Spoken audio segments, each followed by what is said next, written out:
Good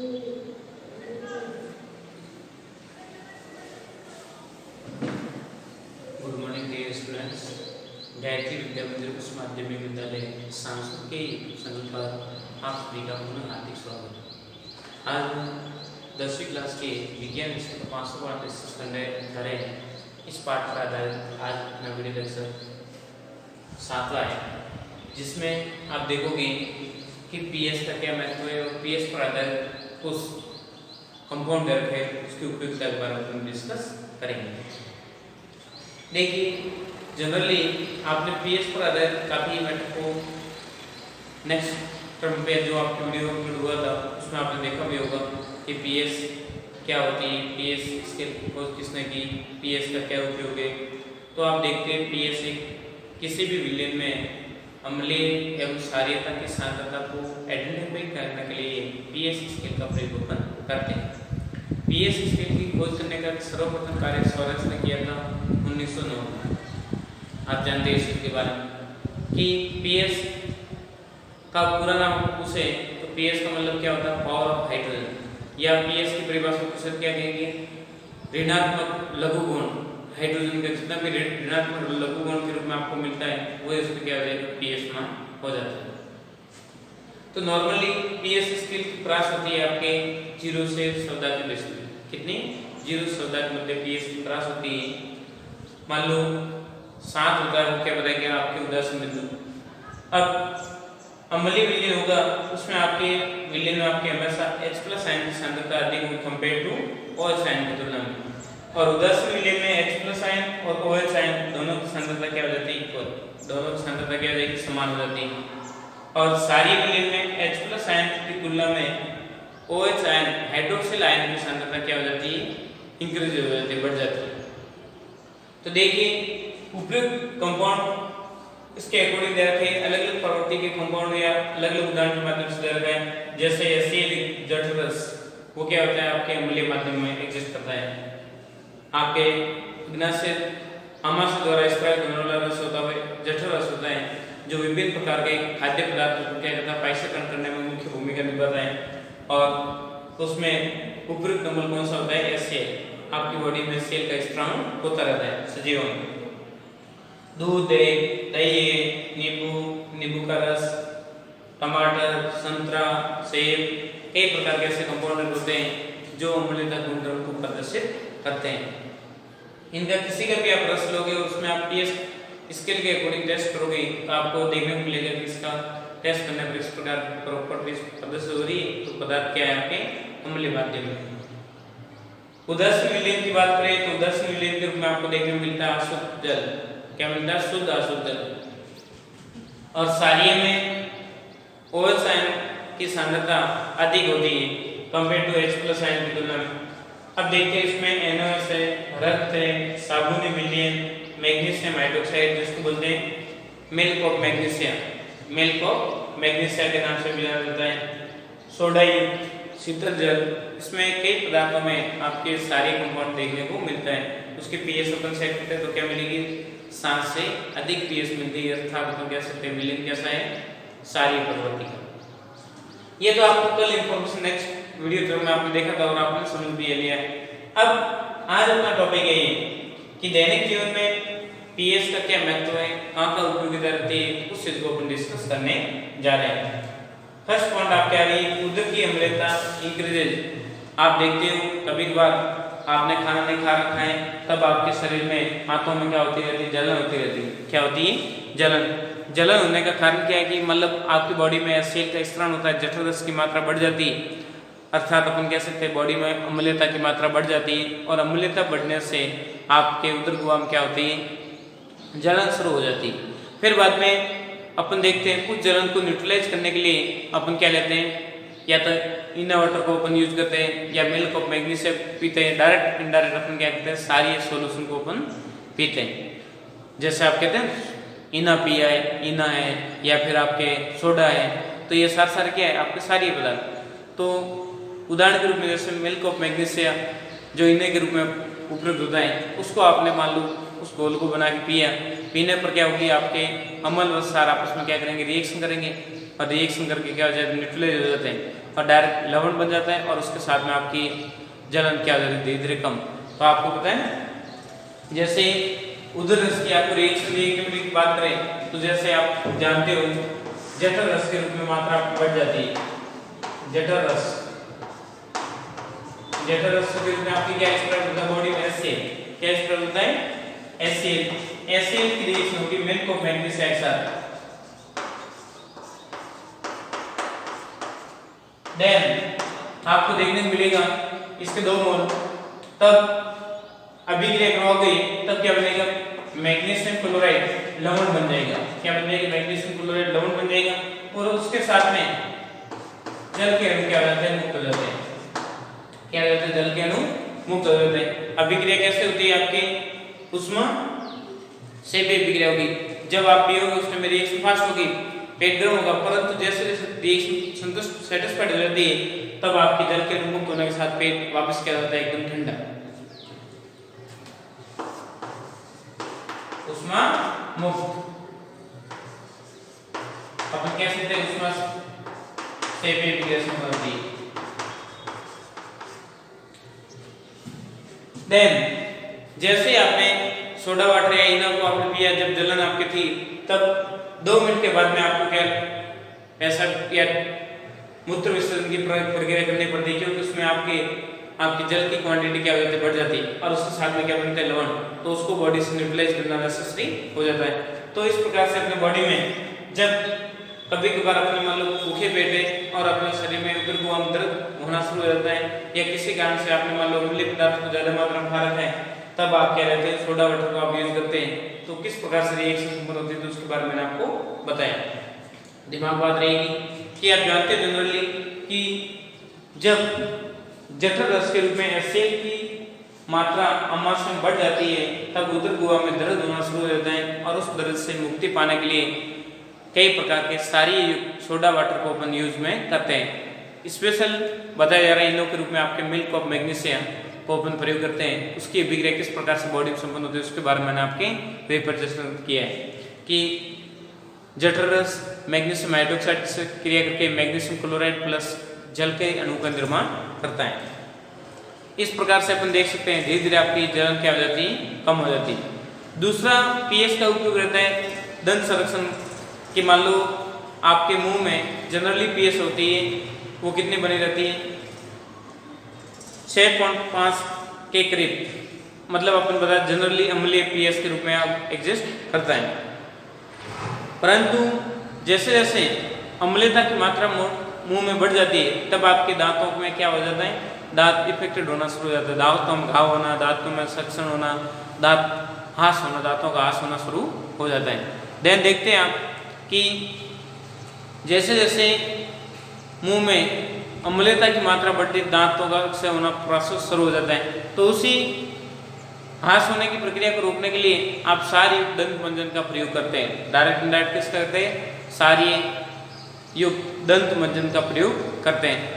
तो generally अम्लता बढ़ने के कारण क्या है मान लो आपने भोजन किया, भोजन करने के बाद में आपके दांतों में भोजन के अवयव कण मान लो चिपक जाते हैं तो मुंह में उपस्थित विभिन्न प्रकार के जीवाणु उसका क्या करते हैं अपघटन करने के साथ में अम्लता की मात्रा क्या करते हैं बढ़ाते हैं। आपको पता है कोई भी कार्बनिक पदार्थ आपने खा रखा है उसका अपघटन होने पर क्या उत्पन्न होती है अम्लता उत्पन्न होती है। तो जनरली अपन देखते हैं कि दंत संरक्षण की प्रक्रिया के दौरान अम्लता बढ़ने से दांतों का हास होता है और इस प्रक्रिया को रोकने के लिए आप जनरली सारी दंत मंजन का प्रयोग कर सकते हैं या बार बार आप दांतन करोगे तब जाके आपके दंत संरक्षण की प्रक्रिया क्या हो सकती है रुक सकती है। अगला पॉइंट अपन डिस्कस करने जा रहे हैं उससे पहले आप एक बार इसका स्क्रीनशॉट ले लीजिए।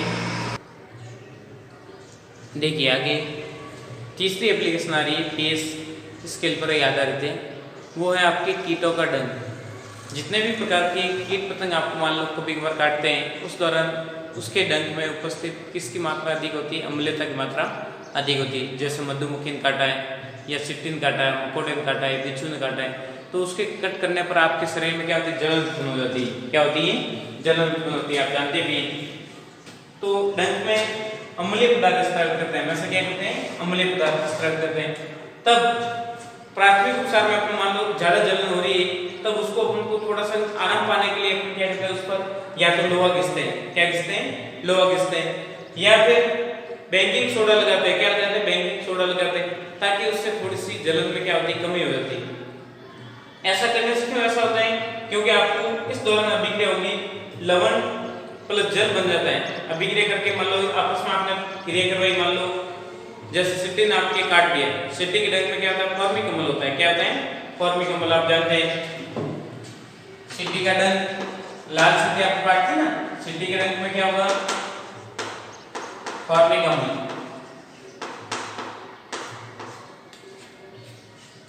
तब फॉर्मिक अम्ल होने की वजह से जैसे मान लो सिट्टी ने आपको काटा है, तब आप उसके पे क्या करोगे? या लोहा घिसोगे, या फिर सोडियम बाइकार्बोनेट को क्या करोगे? वहां पे घिसते हैं। तो घिसने पर क्या बनेगा? देखिए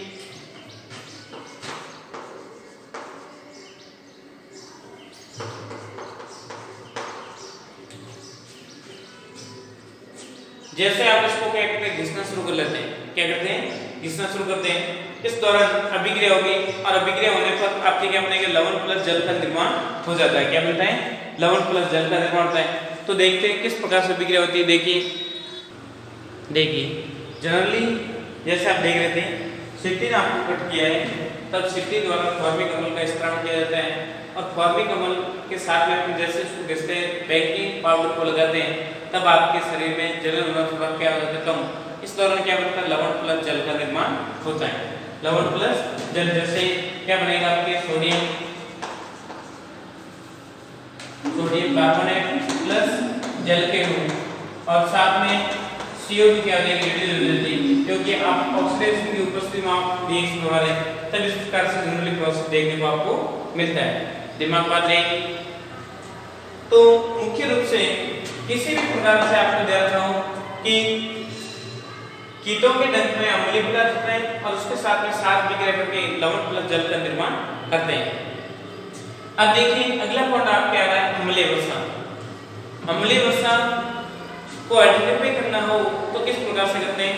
कि मान लो आपको पता है कि वर्षा का जल पूर्णतः शुद्ध अवस्था में शुद्ध होता है, परंतु जैसे वातावरण में आने की वजह से उसमें विभिन्न प्रकार की गैसें आपस में क्या हो जाती है? डिजोल्युबल हो जाती है, घुल जाती है, जो प्रदूषक कारक का काम कर रही थी। तो वो प्रदूषक कारक गैसें घुल के क्या बनाती है? आपके अम्लीय वर्षा का निर्माण करती है। फिर बाद में उसकी pH अपन सही करते हैं, तो उसका डायरेक्ट कई प्रकार से विपरीत प्रभाव देखने को मिलता है, जैसे CO2 है, सल्फर डाइऑक्साइड है, नाइट्रेट है। तो ऐसी गैसें जो वर्षा जल के साथ में घुलकर अम्लीय वर्षा का निर्माण करती है। जैसे आप देखते हैं वर्षा जल शुद्ध अवस्था में माना जाता है, परंतु प्रदूषकों के कारण आजकल इसकी pH कम होने लगी है। इस प्रकार से वर्षा का जल अम्लीय वर्षा के रूप में जाना जाता है। वर्षा का शुद्ध अवस्था में शुद्ध पानी होता है, परंतु कई प्रकार के हानिकारक प्रदूषित पदार्थ इसमें घुलने की वजह से पानी क्या होता है? अम्लीय हो जाता है, और अम्लीय वर्षा के नाम से जाना जाता है। ये जल नदियों से लेकर खेतों की मिट्टी तक प्रभावित करने का काम करता है। अम्लीय वर्षा द्वारा जो प्राप्त होने वाला जल होता है, जो खेतों को, नदियों को, जीव जंतु सभी को डायरेक्ट इफेक्टेड करता है। इस प्रकार से फसल, जीव से लेकर पूरा पारिस्थितिक तंत्र प्रभावित होता है। प्रदूषकों पर नियंत्रण करके अम्लीय वर्षा को कम किया जा सकता है। मतलब विभिन्न प्रकार के प्रदूषक बढ़ रहे हैं, उसको अपन नियंत्रित करके अम्लीय वर्षा की प्रक्रिया क्या करते हैं? अपन कम कर सकते हैं। अगला पॉइंट आपके दे रखे हैं मृदा की pH, कि मृदा pH को चेक करके अपनी फसल बुआई का कार्य करना उचित माना जाता है। कि मान लो कहाँ की pH, किस मृदा की pH कितनी है, और उसके अनुसार कैसा पानी देना, कौन सी फसल को बोने के लिए सिलेक्ट करना। तो ये सारा कार्य उद्यान लगाना है या कोई भी फसल कार्य करना है, तो पहले सबसे पहले आपको ये ध्यान दें कि उस मृदा की pH पहले चेक करें। मृदा की pH कैसे चेक करना रहा? कि मान लो जिस स्थान पे आप कार्य करने जा रहे हो वहाँ की मृदा लेके उसका क्या बनाओ? संतृप्त घोल बनाओ। क्या बनाओ? संतृप्त विलयन बनाओ। और फिर बाद में संतृप्त विलयन को किसी भी उपकरण के माध्यम से आप उसको चेक कर सकते हो, उसकी pH किस प्रकार की, उसके आधार पर आप बता सकते हैं एक मृदा अम्लीय या क्षारीय प्रवृत्ति की। तो इस प्रकार से pH का दैनिक जीवन में डायरेक्ट कई प्रकार से हजारों रोलर्स में इसका प्रयोग किया जाता है। मतलब कई प्रकार के आपके टैबलेट लेते हो तो उस दौरान भी आपके pH पे डिपेंड करता है। मान लो आपके शरीर में किस प्रकार की विक्रिया हो रही है, उस दौरान आपके मान लो रिएक्शन सुटेबल हो रही है तो आपके टैबलेट जो भी आप मेडिसिन लेते हैं, दवाई लेते हैं, वो आपके लिए क्या होती है, सूटेबल और आपके लिए लाभदायक होती है। परंतु कभी कभार ये रिएक्शन सही नहीं होके रिएक्शन रिवर्सिबल हो जाए तब आपके शरीर में रिएक्शन होने की संभावना बढ़ जाती है। तो जनरली अपन देखते हैं हर डिपार्टमेंट में पीएस आपके डायरेक्ट काम में आता है। चाहे आपके बॉडी की बात करें, जीव जंतुओं के डंग की बात करें, वर्षा की बात करें, या खेती कार्य की बात करें, या मेडिकल डिपार्टमेंट की बात करें, अपन कहीं पे भी देखें तो पीएस स्केल का अपन डायरेक्ट हर स्थान पे इसका प्रयोग किया जाता है। बात दिमाग में रहेगी। आगे अपन देखेंगे कि कुछ ऐसे रासायनिक पदार्थ दे रखे हैं, रासायनिक यौगिक दे रखे हैं जो दैनिक जीवन में अपन डायरेक्ट उपयोग में करते रहते हैं, और उनकी बेसिकली क्या उपयोग होते हैं, क्या उनकी प्रॉपर्टी होती है, उसके बारे में शॉर्ट्स में आपके जो मैटर दे रखा है उसको अपन अपडेट करवाएंगे। तो देखिए पहले आप इसका स्क्रीनशॉट ले लीजिए, फिर बाद में अपन डिस्कस करने जा रहे हैं वो है आपके दैनिक जीवन में कुछ उपयोगी यौगिक जैसे NaCl या sodium bicarbonate, sodium carbonate, sodium hydroxide, plaster of Paris, ऐसे सैद्धांतिक कंपाउंड दे रखे हैं जिसमें से आपको फिक्स है कि एग्जाम में पूछा जाता है। तो देखिए पहले आप सबसे पहले स्क्रीनशॉट ले लीजिए जो सामने वाला मैटर आपके सामने प्रेजेंट कर रखा है उसका। अब अपन देखने जा रहे हैं अगली हेडिंग है आपके दैनिक जीवन में कुछ उपयोगी यौगिक। उसमें फर्स्ट आपका आएगा नमक, NaCl हो गया स्क्रीनशॉट। देखिए आगे आप देखते हैं दैनिक जीवन में कुछ उपयोगी यौगिक दे रखे हैं जो आपके पाठ्यक्रम में उनको अपने को डिस्कस करेंगे। क्या दे रखा है, एक तो आपके NaCl, क्या NaCl जिसको अपन साधारण भाषा में बोलते हैं नमक, सोडियम हाइड्रोक्साइड, विरंजक सूरण, सोडियम बाइकार्बोनेट जिसको बोलते हैं बेकिंग सोडा, और सोडियम कार्बोनेट जिसको बोलते हैं धावन सोडा, कपड़े धोने में साबुन के रूप में काम आता है, अपमार्जक के रूप में अपन इसको यूज करते हैं। उसके बाद में देर का प्लास्टर ऑफ पेरिस, और फिर बाद में देर का साबुन और अपमार्जक। तो इनके बारे में सभी के बारे में शॉर्ट डिटेल अपन स्टडी करेंगे, कैसे उसको बनाया जाता है, क्या उनके गुणधर्म है और क्या इसके उपयोग है। 3 चीजों को अपन स्टडी करेंगे, बनाने का प्रोसेस, गुण तथा उपयोगिता। तो देखिए फर्स्ट आपका पॉइंट दे रखा है सोडियम क्लोराइड। सोडियम क्लोराइड की क्या विशेषता होती है, क्या इसके गुणधर्म होते हैं, उसको हम डिस्कस कर रहे हैं। देखिए सोडियम क्लोराइड का सामान्य नाम क्या है, शुद्ध नमक। साधारण भाषा में क्या कहते हैं, जो अपने खाने में भोजन के रूप में काम आने वाला नमक है। और रासायनिक नाम हो जाएगा, नमक का रासायनिक नाम बताओ या रासायनिक सूत्र लिखूं तो NaCl, सोडियम क्लोराइड। दिमाग बात है, नमक की साधारण तो प्रकृति कैसे होती है, आपकी उदासीन प्रकृति का नमक एग्जिस्ट होता है, क्योंकि आपको पता है बनाने का प्रोसेस एसिड और एनोस की बिग्रेड बनते हैं, दोनों प्रबल आयन आपस में रिएक्शन करके प्रबल अम्ल भी होता है, प्रबल क्षार भी होता है, दोनों आपस में न्यूट्रलाइज हो जाते हैं और आपके उदासीन प्रकृति का क्या बनाते हैं, लवण का निर्माण बनाते हैं। NaCl उदासीन प्रकृति का होता है। ये प्रयोगशाला मेथड के अकॉर्डिंग अपन इसको जनरेट करके भी कर सकते हैं, ऐसे बता सकते हैं। जबकि आप देखते हैं कंपाउंड अत्यधिक मात्रा में आपको रिक्वायरमेंट रहती है नमक की, तब उसकी आपूर्ति करने के लिए डायरेक्ट समुद्री पानी या खारे पानी को डायरेक्ट किया गया जाता है, गर्म किया जाता है।